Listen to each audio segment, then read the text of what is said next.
What's up, everyone, and welcome back to another episode of Officer Training School. My name is Joushi Howard, and today we're going to be talking about Mechanized Assault, one of the detachments that has had the least success in tournament play recently. However, it is very obviously something that a lot of good players think does actually have some play. So let's go ahead and talk about what is actually strong in it and different ways to think about the detachment in order to have some success.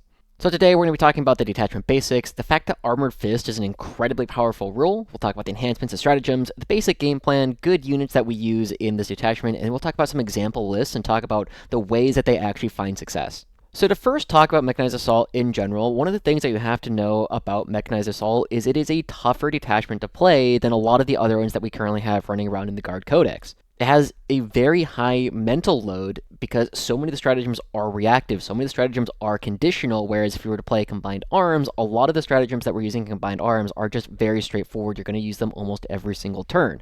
Whereas Mech Assault, you have one that you use almost every single turn, but everything else you have to think about on an ad hoc basis. However, Mechanized Assault is still pretty darn good at playing the basic game plan because almost all the guard detachments are mostly based around the fact that the guard data sheets and the guard army rule is very strong. So Mechanized Assault just allows us to play it in a little bit of a different way than a lot of people are used to.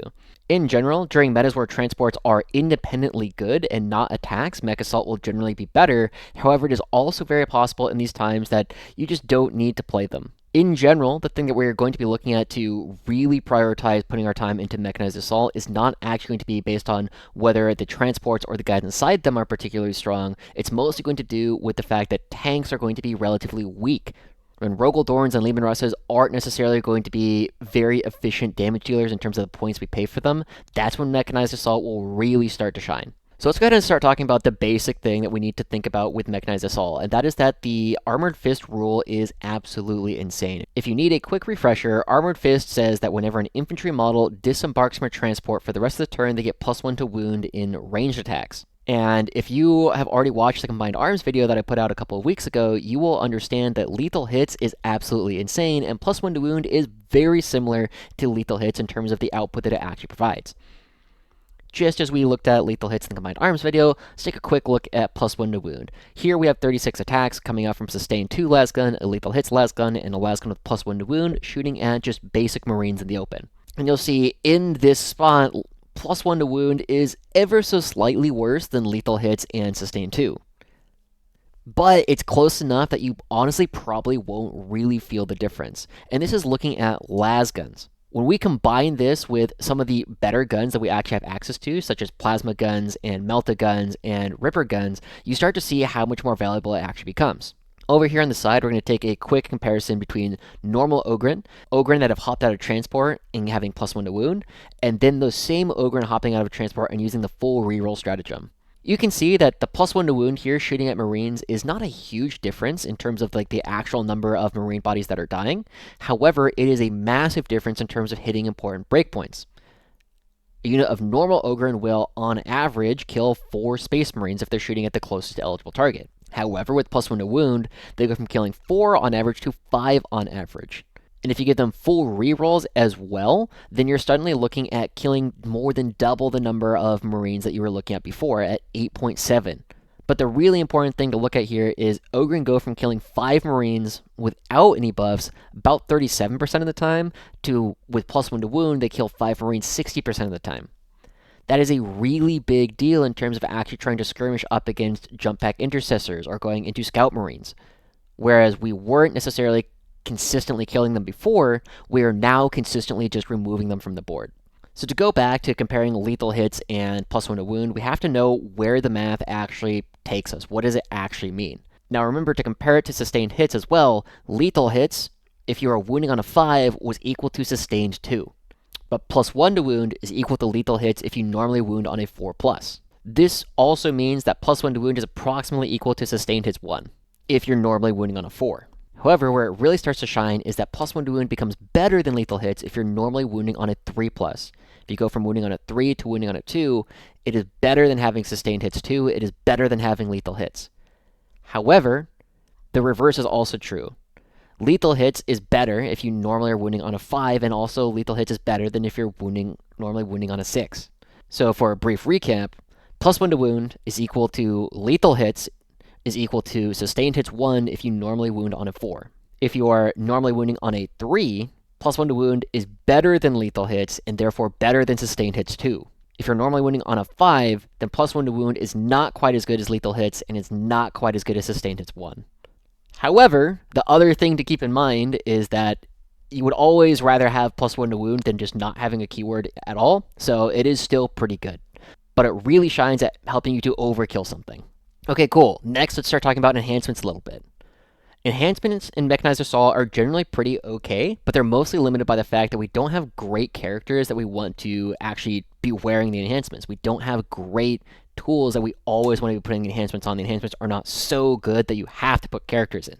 They're all mostly decent, but I wouldn't necessarily consider any of them super, super strong. You have to have it in your list. So the first one, Bold Leadership. This one says that your character or any transport that character is embarked in has sticky. It's decent. Again, it's pretty expensive. I've seen lists take commissars and run around and transport with this. If you're to put this on, say, a Catachan command squad and give it Scout 6, then it's actually pretty cool if you're going to be able to sticky the middle objective on turn 1. But that only happens on a couple deployment zones like Tipping Point and Search and Destroy. So it's nice, but not necessarily the most important thing in the world to have. The next one, Sacred Unguents, is probably the one that is actually the best. This one says you can only put it on a Tech Burst Engine Seer. While the Tech Burst Engine Seer is within 3 inches during your command phase of a transport, it can point at the transport and the transport will reroll all hits. Remember, this also applies to the firing deck, so if you're doing it on a Chimera, not only are you going to be re-rolling all of the heavy bolters and the las guns and the stubber, but you're also going to be re-rolling any of the shots that your Kazakin or Ogre are going to be popping out of the hatch. This one is good because it's cheap. If you already have an engine seer, you should probably include this one. However, if you're not taking an engine seer, you don't necessarily need to put an engine seer just to include this one. Next, we have Smoke Grenades, which gives the bearer's unit access to stealth and benefit of cover while they are wholly within 3 inches of a transport. You'd actually be surprised at how much more durable this makes your infantry. -1 to hit and functionally +1 to save is very powerful. You do have a lot of tools to keep yourself alive. However, you're still going to get barbecued by flamers. You're still going to get absolutely destroyed by melee. So it's kind of a niche enhancement that is nice to have, but I'd only really take it if you have the extra points at the end of your list. It's not going to change a lot of breakpoints in terms of actually keeping your unit alive. It's just one of those nice to have. If this unit is still alive, then cool. The last one we have is Vanguard Honors, which says that the bearer's unit is able to disembark after a transport has already advanced and still shoot as normal. This one would be a lot better if that wasn't already the rule that Tauroxes have. And Tauroxes, at the time of this recording, are already crazy, so when Tauroxes are nerfed and you have to start taking Chimeras instead, this might be a little bit more exciting. But if you're watching this video after June of 2025, when I'm assuming Tauroxes have already gone up in points, then maybe you should take another look at this one. But if you're watching it right now during May, yeah, let's take another look at it later on. There is potentially a play where you could put it on a Tempestus Scion command squad, put them in a Taurox Prime, attach them to some more Scions, and then the Taurox Prime suddenly kind of doubles up, but then you lose access to the rerolls that the Taurox Prime has, so it's like, it's okay. It's not bad. Next, let's go ahead and talk about the stratagems. And one of the biggest parts of playing Mech Assault well is understanding how powerful the stratagems really are, because they are all good. They're all powerful.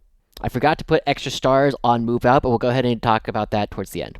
So the first one we have is Vox Relay. Vox Relay allows you to target an officer in a transport, even though they're in a transport, and it allows that officer to give orders regardless of the range. This one is okay. It is inversely powerful with how many squadron orders are already in the list. Because a fair amount of Mech Assault lists are already bringing 1 or 2 Rogodorn commanders, or potentially even Lord Solar in order to get the extra CP, you don't necessarily need to use this one very often. But usually when you do, it's going to be getting you a couple of extra VP because you're going to be able to order a transport from anywhere on the map in order to give them move, move, move, in order to score a secondary, or give your transport duty and honor to make sure that you actually have the OC on a point. It doesn't come up every game. It might be really good on turn 1 in order to get your transports into the right positions, but that's going to depend a lot on your terrain and the mission and the layout that you're actually playing on. The next one is Rapid Dispersal, and one of the major things about this is that there's a little bit of kerfuffles going on with the actual way that this stratagem works, which we will talk about in the next slide. And that really changes how powerful the stratagem actually is. So make sure you talk to your TO about it. We'll get to that in a bit. This one is very powerful. Just making an extra D6 move with your units can really help get that little bit of extra distance that they really need for getting good angles that you can shoot or taking away objectives. When you combine this with a Torox, which is already moving 12 or 15 plus D6, you have a theoretically absolutely ludicrous movement. On turn 1, if you combine everything and the TO rules in your favor, you're moving 6 inch on a scout, 12 inch on a normal move, 3 inches for move, 6 inches on a maximum advance, 3 inch on a disembark, and another 6 inches if you roll high on rapid dispersal. That's a theoretical 33 inch threat range with just your movement, and then you have the range of whatever your guns are. That is absolutely insane. But also, it can just help a lot in terms of just trying to get that one extra model. Maybe you need to get that Meltamine in range. This is a great way to actually make that happen. Okay, next, let's go ahead and talk about Clear and Secure. This is the bread and butter of Mech Assault in terms of your actual damage output. It is one of the most important practice stratagems we have in the detachment because it is a massive damage increase. If you remember from a couple of slides ago when we were looking at the Ogren went from killing 4 Space Marines to 5 Space Marines with +1 to wound to nearly 9 Space Marines when you actually have the full rerolls against something on an objective. That ends up being something in the neighborhood of like a 70 to 80% damage increase for any infantry unit that hops out of a vehicle. This means that your Kazarkin or your Ogren or maybe your Scions hopping out of a Torox suddenly have absolutely ludicrous damage. And your theoretical maximum damage with this stratagem is absolutely nuts. A bunch of Scions hopping out of Torox Prime and getting the full hit and wound rerolls against a target on an objective, and the Kazarkin doing the same thing hopping out of a normal Torox, can reasonably take down almost any target in the game. You should be looking to do this one on almost every turn that your opponent lets you actually have a reasonable target. Next, Swift Interception. Again, this is one of the reactive stratagems, which makes this detachment really hard to use if you are not already a pretty good player. But Swift Interception says when an enemy model ends a move within 9 inches of a transport, that transport can make a flat 6-inch move. Reactive moves are always powerful. A couple of things to think about is you can use this to block off chargers, you can use it to hide behind ruins, you can make your opponent's theoretical 1-inch charge into a 7-inch charge just by walking away, and depending on the rules you're actually playing with, you can make things potentially unchargeable by putting them behind a ruin. You can move up to the ruin immediately and then move off of the ruin with your transport in order to make sure that your opposing vehicles cannot actually charge you with anything. It requires a little bit of planning in advance, but there are so many different ways to make a reactive move powerful.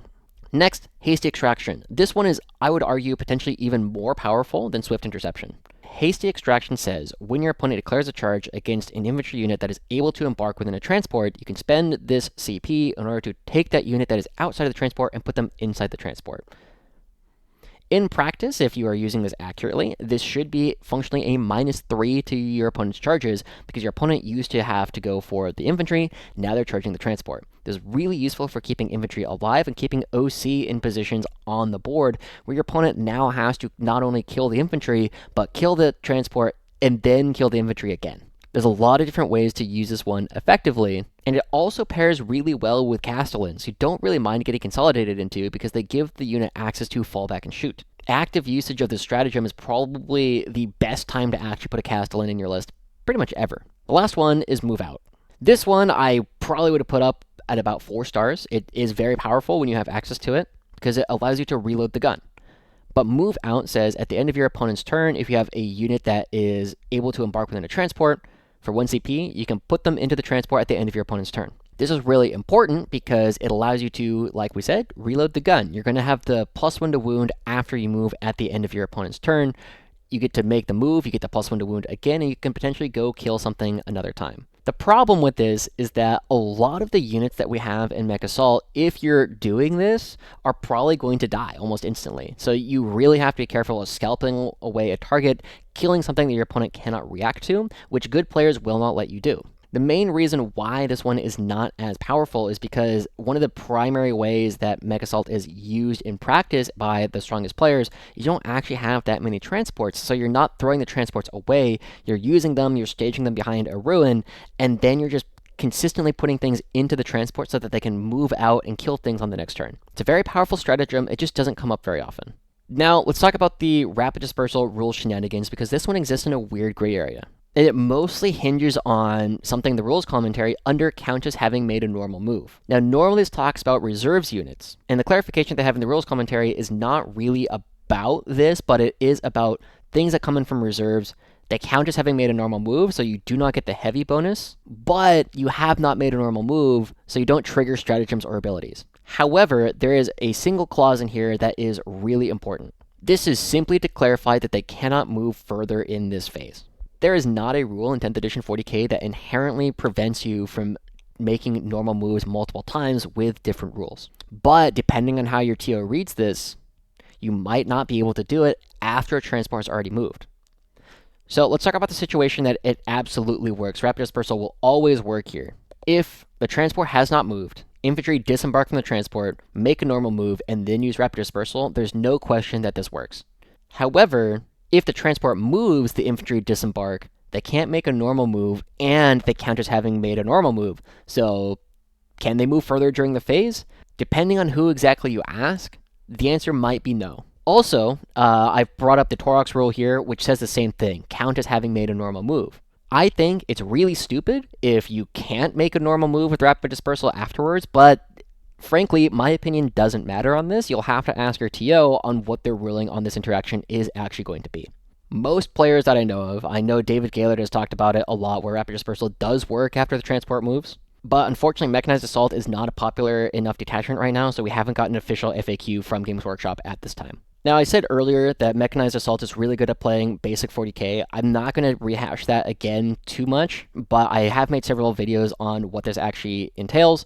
I'd recommend checking out the trading game, the basic game plan video, Coach Gaylord episode 1, and in the video that I did fairly recently about combined arms if you want a little bit more. But the basic idea is you want to hold your natural more times than your opponent holds their natural. That's basically it. Mechanized Assault is really good at denying that because we are very good at killing things off of objectives because we have the clear and secure stratagem. At the same time, we are stopping our opponent from taking away our natural because we're able to activation gate them, by which I mean they have to kill both the transport and the things inside in order to get us off of objectives. Cool. I just copied this one from the Combined Arms PowerPoint. How can you tell? Anyway, let's talk about what units Mechanized Assault actually promotes. So the things that Mechanized really likes are, firstly, already efficiently damaging infantry. These are Ogren, Kazarkin, and Krieg Flamers, and you could also potentially include Krieg Engineers that are kind of like on the outskirts of this category. Scions could potentially come back if Scions become efficient in terms of points again, but these are generally your core units that it really likes.